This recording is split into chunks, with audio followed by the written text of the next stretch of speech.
Hello, my friends.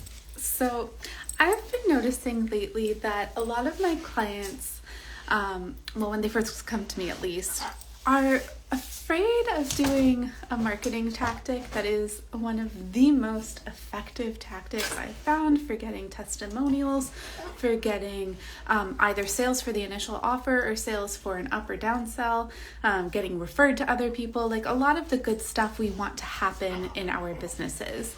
And of course, my puppy Onyx, come here, buddy, is wanting to help with because he always does for lives. So apologize for the snuffling.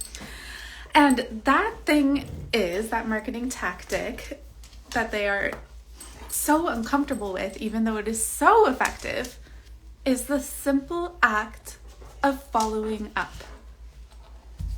That's it, following up.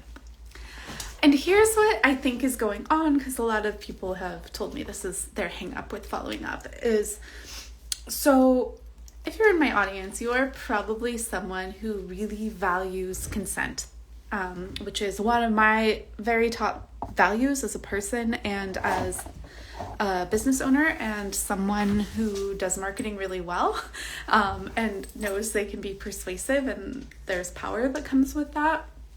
And so I think like a lot of us feel skeevy and gross for any sales or business method that is reminiscent of rape culture. So, we value the concept that no means no, and that pressuring someone past their no is coercive and not good, which I completely agree with you.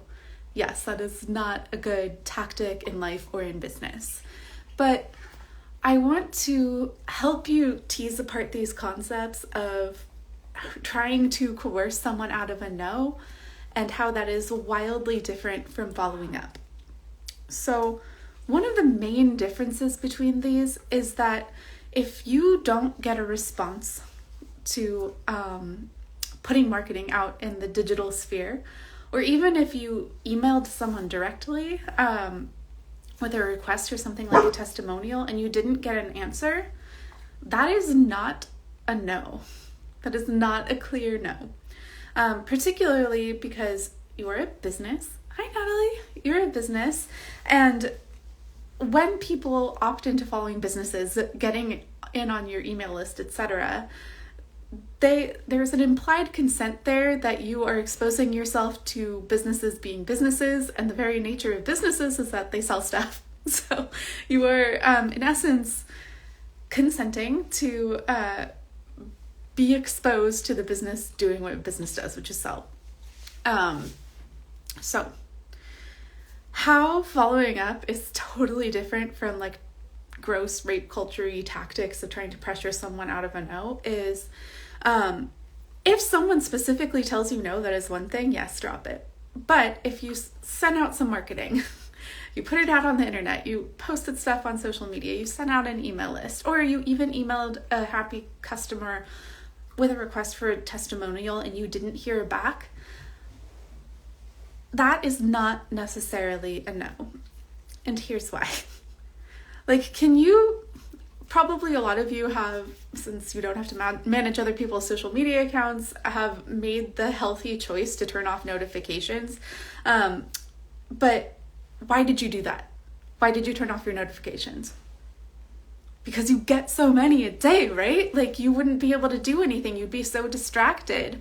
Or if you don't turn off your notifications, you probably know that you are being alerted constantly to things. There's constantly new emails coming in your inbox. There's constantly notifications on your social media, etc., etc., etc. And you might get those notifications at times where you are completely unable to answer. Like you are, you accidentally bumped your phone and saw it when you were in a meeting at work, or about to drive somewhere and you're going to be late, or your partner comes home and needs to process about a hard day, or your kid needs something, or your dog needs something. Like there are 1,000 million reasons that you're just like, no, fuck you, I never want to hear from you again, why you might not respond to a notification the first time you hear something, There are so many reasons why. And the other reason that following up is totally different from pressuring someone out of a no is in this digital age, like think how much we all rely on reminders. Like just off the top of my head, I'll list a few like I couldn't get through my life without. So I live in Long Beach and we have street sweeping days, and I would have so many nasty parking tickets if my reminders app wasn't reminding me to move my car on street sweeping days. And then also, I often go into deep focus in my work. I do a lot of writing, I do a lot of brainstorming, and I get excited and I get like really tunnel vision. So thank goodness my Google Calendar will do that annoying dinging thing to let me know I have a meeting in 15 minutes. Otherwise, people would be really annoyed with me and would be waiting all the time. Like I need those reminders. Thank goodness the last coaching program I invested in, the coach sent out a bunch of reminder emails when the early bird pricing discount was closing. Otherwise, I wouldn't have been able to take that program at full price. And so I'm so grateful they sent out like a ton of reminders. Hey, last chance to get in on this price. No, really last chance to get in on this price. Like, thank goodness I saw those reminders enough times. One, to like have the time and space to mull over, is this the right investment for me? Is this the right program for me? And then also in my busy life, not to miss the deadline for that price, right? I'm really grateful that my pet's vets will send out reminders when they're due for shots or annual checkups, whatever, because I'm not great at keeping track of that stuff just on my own, especially if I switch calendars or planners. Okay. So for my business, I just had a bunch of annual software subscriptions renew, which is like a pretty significant amount of money. So I'm so glad that those companies sent me a reminder that I was going to have a big chunk of money come out via autopay before that actually happened. Like, those are just a few off the top of my head. I'm sure you have some you can think of, but there is so much that wouldn't get done that you wanted to do, or that pain that might happen if you hadn't had those reminders. So I encourage my people who have to market their stuff to think of following up not as coercion, not as trying to pressure someone out of a no, but as like a welcome reminder for something they want to do or a pain they want to alleviate that they wouldn't be able to do otherwise, or they might forget, or they might get distracted. So it feels less icky, because it is less icky than someone saying no and you trying to talk them out of it, to just adopt the mindset that, you know, these are adult people. I trust my audience to be smart, informed adults. And if they decide that all of my offers, all of my business is a no for them, then they have the agency, the empowerment that I trust them to exercise in removing themselves from my channels. Otherwise, I'm also going to trust in my clients' and followers' sovereignty, that they are on my lists, they are following me for a reason, and that the things I have to say are welcome. And if at any point that changes, they know how to remove themselves from the situation. But following up is okay, and it's important, because we all need reminders. It's a busy digital age. And also, there's this thing in marketing, you might have heard of it before, it's called the Rule of 7, but it's been around for a long time, but it posits that for someone to be willing to make an investment other than like a candy bar or something that doesn't cost them much emotionally, money-wise, time-wise, etc., typically people need to be exposed to a marketing message at least 7 times to be ready to take any sort of action that requires an investment on their part, like, which is not just money. Yes, money. Money is a big one, but also time-wise, especially for my coaches out there, are you asking people to invest a significant amount of time in your program? And then one that gets overlooked a lot is vulnerability and emotionally. So a lot of my coaches help people with some, really important wounds to heal, but that require a huge level of vulnerability on the part of your clients. So I've got coaches in my circle that help people with money issues, and we know those can go deep, and we know all of the oppressive cultural forces and hard stuff, racism, sexism, etc., that plays into people's money baggage. Similarly, I have a client that helps people with codependency and people pleasing. Same deal. So for people to make the investment to work with you, they have to be comfortable enough to go to those vulnerable places with you, which means you need to establish a level of safety in your marketing. And here's a weird thing about safety. For better or worse, our unconscious minds associate the familiar with what is safe. And like from an evolutionary standpoint, this makes sense. Where like we have empirical evidence that we can survive everything we've already survived. So we feel safer returning to familiar scenarios than we do stepping into uncertain scenarios, even if those uncertain circumstances are actually things we want and are trying to call in like different levels of socioeconomic status or healthiness levels of relationship. But not to go too off on a tangent with that. But part of the reason why the rule of 7 makes sense, why they need to be exposed to a marketing message around 7 times at least to be ready to make an investment, is because we're increasing familiarity. We are building familiarity and thus that unconscious level of safety with our clients. They're like, oh, I recognize this. I recognize this brand. I have positive associations with them. I recognize this offer. It piqued my interest a few times. I've been thinking about it. I've been reminded. And so part of following up in general in marketing is important to give our people, especially our new people who haven't worked with us yet or maybe new to our brand, the opportunity to develop an internal sense of safety, of know, like, and trust with our brand so that they might be ready and willing to become a paying customer. And when we just make the offer one time, we just say it once, then not only is that like kind of a blind shot in the dark with whether you're sending out that one ask, that one offer at a time when they can pay attention and mull it over, etc. It's also not setting the stage to allow them to build comfort, familiarity, safety, so that they feel a strong pull, a strong yes, which is how we want our customers to be buying from us, especially when we value consent as much as I do, as much as my people do. So following up is important.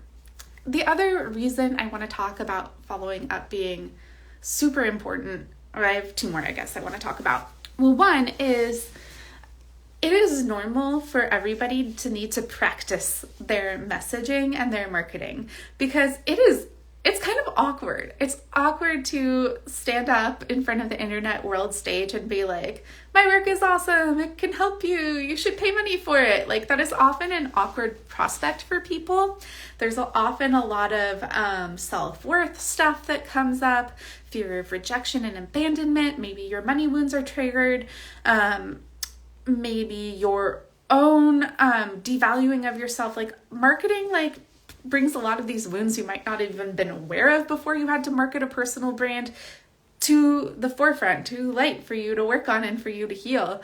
And as you're grappling with these dragons for the first time, you might be a little wobbly. You might not say it in the most powerful, confident, magnetic way at first. In fact, you usually don't. So it is natural to need to keep showing up, keep talking about the same offer, keep talking about your brand and your work and you, to get to the point where you get to the messaging that feels really good, feels really true, and you've done all the emotional work to really embody it and say it with your whole chest, and to experiment a little, like play with different messaging, play with different types of marketing and see what resonates with your people. Like this is normally not something anybody, even the big fancy companies with full marketing teams, just get right immediately. That's why market research is a whole ass industry where people are researching and interviewing customers and surveying and trying to hone marketing, etc. Because marketing, part of the dealio for all marketing to get good is you have to hone it. You have to practice, you have to experiment and find out what works, often by finding and eliminating what doesn't work so well. So if you're holding yourself to the standard, like I should just show up and know exactly what to say from the start, and if it doesn't sell the first time I market it or the first time I say it, then I failed, like you are setting yourself up for wildly unrealistic expectations. You're making it really not fun for you. You're putting a lot of pressure on yourself and putting a lot of pressure on each time you show up. Whereas if you treat marketing as an experiment, not a test, it's an experiment, then every time you show up, you get to test something new. You get to play. It could be the day you figure out how to explain it to yourself in a way that feels good and how to explain it to others in a way that makes them be like, yes, take my money right now, please. I can't wait. So I don't want you to be afraid of following up for that reason, for sure, because you're going to need to practice it. You're going to need to say it in a bunch of different ways for you to get to the gold of the storytelling that is really going to power the kind of business results you want. And then I am forgetting for a second. What's the last thing I wanted to say about that? Yes. Okay. So I like to give my cheerleading and squad clients this analogy of like being invited to a party. So I'm going to give you two scenarios and then tell you why they're relevant. So invitation number one to a party. Hey, I'm having a party on Friday. Everyone's invited. You can come if you want. That's invitation number one. Invitation number two is, hey, Natalie, since you're live right now, I would so love for you to come to my party on Friday. I got that cheese you like so much. And remember that game you were telling me about Gloom? Well, it sounded like so much fun. I went ahead and got it. And also those friends I thought you'd really hit it off with, like Reggie and Betty, are going to be there. And they cannot wait to meet you. I told them all about you. I think it might be a great like business networking opportunity for you. Anyway, if you can make it, it's at 8 o'clock on Friday. Just come with your lovely self. I would love to see you there. Okay, so you're welcome, Natalie. So like, which one of those invitations are you more likely to like be like, yeah, I'm there. I'm clearing my calendar. I'm canceling my previous plans. I gotta be at that party, right? It's invitation number two, obviously. Like, why? Because invitation number one, it doesn't really feel like you're being specifically welcomed, like it would make much of a difference to the host or the people there. Whether or not you came, you don't know if there's anything there that you're going to enjoy, whether like it's been designed with what you like, what makes you comfortable in mind at all. And then the second one is like, no, I like built this specifically because I want you there. Like you are the ideal person I want at this party. Here's all the reasons. It's going to be a blast. You're going to love it. And here's why. Like you're going to want to come to the one where you're feeling specifically welcomed, like you're specifically wanted there. Okay, so how is this relevant to marketing? I think a lot of people make marketing offers like the first invitation. Like, I've got a party Friday, you can come if what you want. And then they're like, well, why aren't people taking me up on my offer? And the thing I have to say to that is they don't know that you're inviting them. We're not connecting who you want to come. You're just like, I have a thing, you can come if you want. That puts a lot of work and a lot of trust and a lot of guesswork on your potential customers. And I get it, it can be awkward, it feels vulnerable to get that specific about who you want to come. But getting that specific about who you want to come helps you make an invite in the way that'll make those people want to come to your party, i.e. your offer. Getting confused in my metaphor. And so part of the reason I really advocate following up for people is that if you notice yourself making more of offer number one type of, or invitation number one type of offers in your marketing, people don't even know you're talking to them. So you get to come back and follow up with more specific invitations when you realize that's the problem. So that if you're like, maybe it was too vague, maybe I didn't like let these people specifically know how much I want them. In fact, sometimes it can be a really good practice to go send individual specific invitations to people you really want in the program. I know that's happened before. This is also the reason why, like, if you're sending out just a generic form or survey after your programs to get reviews or testimonials, you're probably not getting a lot of them because it's impersonal. It's not a specific invitation. It doesn't seem to the person receiving that form that like actually their words, their feedback matters. Whereas when I advise my clients to send a direct invitation to happy customers to be like, you are my ideal client. I want more people just like you in this program. And I know getting to hear in your own words what this did for you would go such a long way. Sending like a direct email like that is like, I mean, I don't actually have the math, but like off the top of my head, it's at least 10 times more likely to get you that testimonial.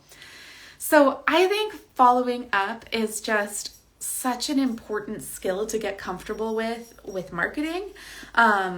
And that it's really important you tease apart in your mind that following up is not the same thing as intrusion, and it is not the same thing as coercing someone out of a no. Because I know you, and if someone specifically told you no, then you would respect that.